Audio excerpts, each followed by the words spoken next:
हाय, मैं आभा हूँ। मुझे यकीन है आपको इस कहानी पर विश्वास नहीं होगा।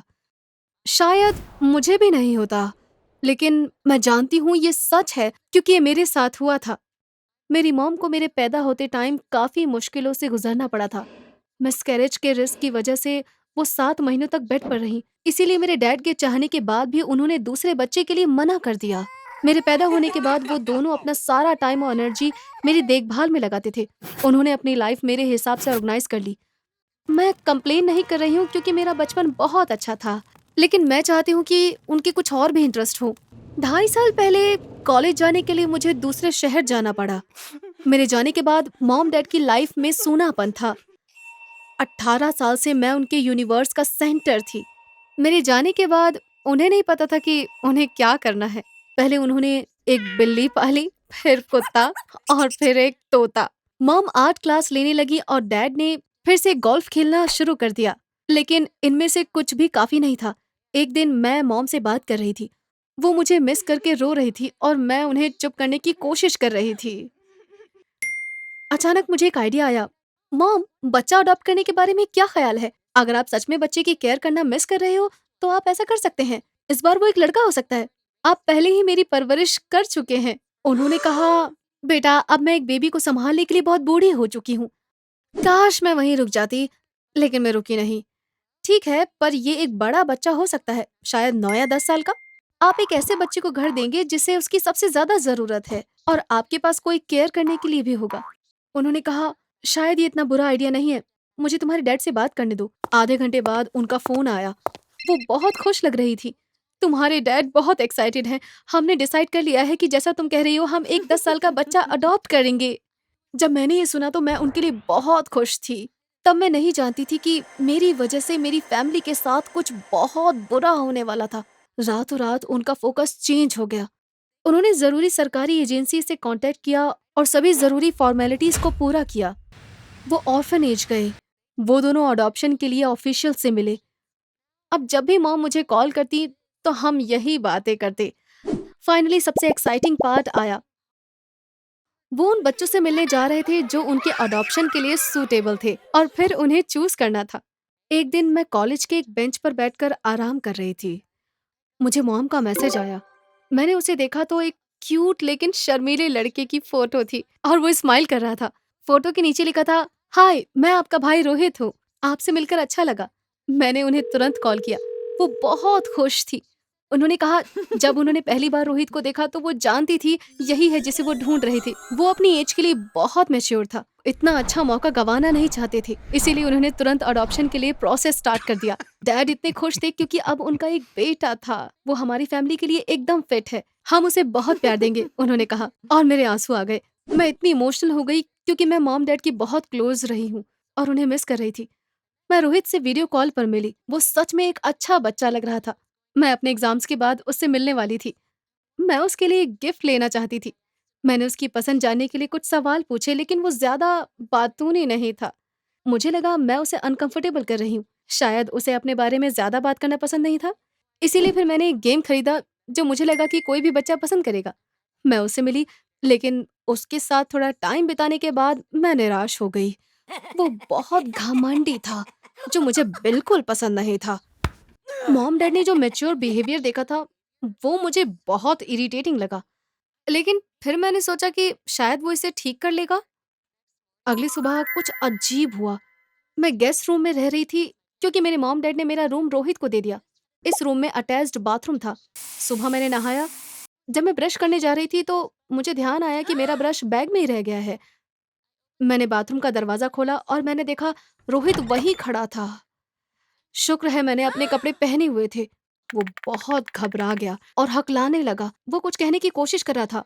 वो मेरे बाथरूम के सामने क्या कर रहा था? मैं उससे पूछने वाली थी, लेकिन उससे पहले वो भाग गया। मैंने मॉम डैड से कुछ नहीं कहा क्योंकि मैं उन्हें परेशान नहीं करना चाहती थी, लेकिन मुझे शक था। ब्रेकफास्ट के बाद मैं और मेरी मॉम गार्डन में बैठे थे। क्या रोहित की कोई फैमिली है? उन्होंने आवाज धीमी करी। उसका कोई नहीं है। असल में वो होमलेस था। 2 महीने पहले वो पुलिस को मिला और उसे फॉस्टर होम में रखा था। किसी को उसके पास्ट के बारे में कुछ नहीं पता। कहीं वो अपसेट ना हो जाए इसीलिए हमने नहीं पूछा। मैं सरप्राइज़ थी। मॉम इसका कोई सेंस नहीं है। क्या मतलब वो कुछ नहीं जानते? क्या पता वो घर से भागा हुआ हो और पेरेंट्स ना होने का झूठ बोल रहा हो। इस बीच डैड गार्डन में पौधे लगा रहे थे और रोहित उनकी हेल्प कर रहा था। मॉम ने कहा, आभा देखो वो कितना इनोसेंट है। तुमको लगता है वो झूठ बोलेगा? क्या पता उस पे क्या गुज़री हो। अब हमें बस उसको इमोशनली हील करना है बेटा। मैं अगले कुछ दिनों तक रोहित को देखती रही। उसके बारे में कुछ ठीक नहीं लग रहा था, लेकिन क्या ये नहीं पता था। दूसरी तरफ मेरे पेरेंट्स बहुत खुश थे, इसीलिए मैंने सोचा ये सब अपने तक ही रखना चाहिए। वैसे भी मैं क्या कहती, मुझे बस उसके लिए अजीब फीलिंग आ रही थी। स्कूल जाने के बाद भी मैं उस बात से बहुत परेशान थी। फाइनली मैंने अडॉप्शन एजेंसी को फ़ोन करने का फैसला किया। झूठ बोलने का कोई मतलब नहीं था। मैंने फ़ोन पर जो लेडी थी उनको सिचुएशन समझाई और उनसे ये बात हमारे बीच रखने के लिए कहा। वो समझ गई मैं क्या चाहती हूँ। ये सच है हम रोहित के पास के बारे में कुछ नहीं जानते, लेकिन यहाँ उसके जैसे बहुत से बच्चे हैं जिनके पास के बारे में हमें नहीं पता। जो बच्चे सड़कों पर बड़े होते हैं वो अनलकी होते हैं। उनमें से कुछ खुद को एक्सप्रेस नहीं कर पाते हैं और कुछ को लगता है कि जो उनके साथ हुआ वो नॉर्मल है। जब मैंने फ़ोन रख दिया तो मुझे बहुत बुरा लगा। मैंने रोहित की फ़ोटो देखी। वो इनोसेंट लग रहा था। मॉम सही थी। अब हम बस उसको इमोशनली हील कर सकते थे। मुझे गिल्टी फ़ील नहीं करना था, इसीलिए मैंने सोचा मैं उससे बात करूँगी। मैंने मॉम को कॉल करके रोहित के बारे में पूछा। तुमको भी वो पसंद है ना? उन्होंने खुश होते हुए कहा।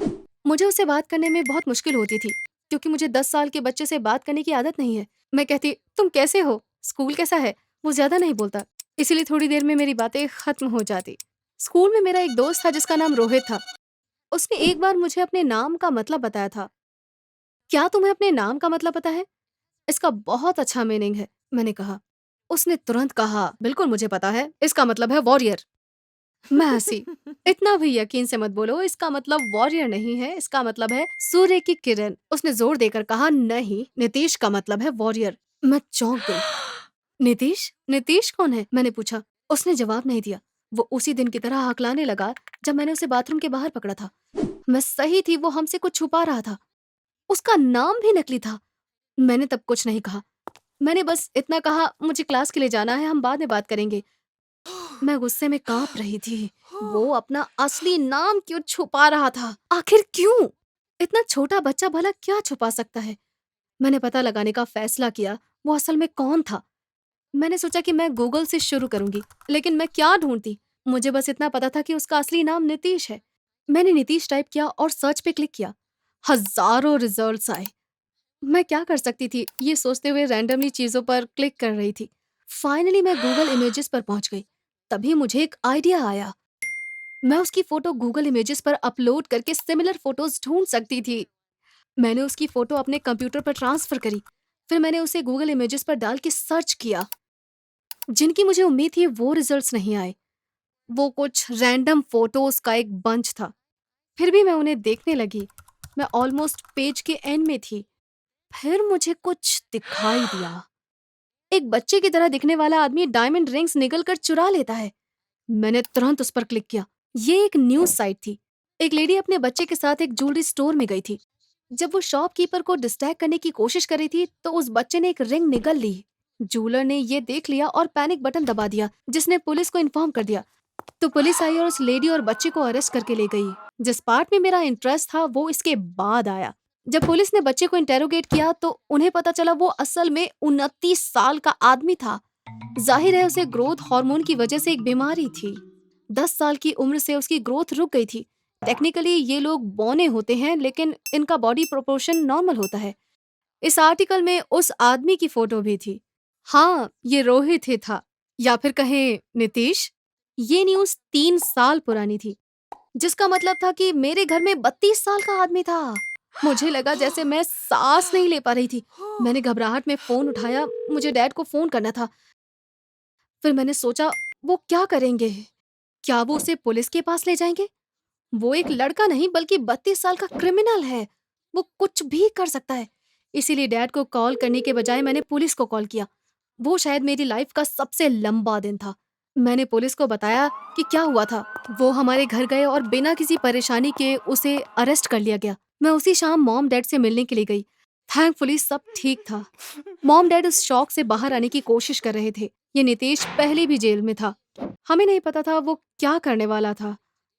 या तो वो बच्चा होने का नाटक करके जब तक हो सके हमारे घर में रहने वाला था, या फिर वो हमारे घर से कुछ चुरा कर भागने वाला था। शायद उसके ट्रायल के दौरान हमें पता चल जाएगा। हमें नहीं लगता कि वो पहली बार अनाथ होने का नाटक कर रहा था। कोर्ट में ये भी खुलासा हो जाएगा कि उसने किसी और के साथ भी ऐसा किया है या नहीं।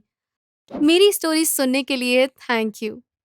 अगर आपको हमारी कहानी पसंद आई हो तो हमारे चैनल को सब्सक्राइब करिए। बाय।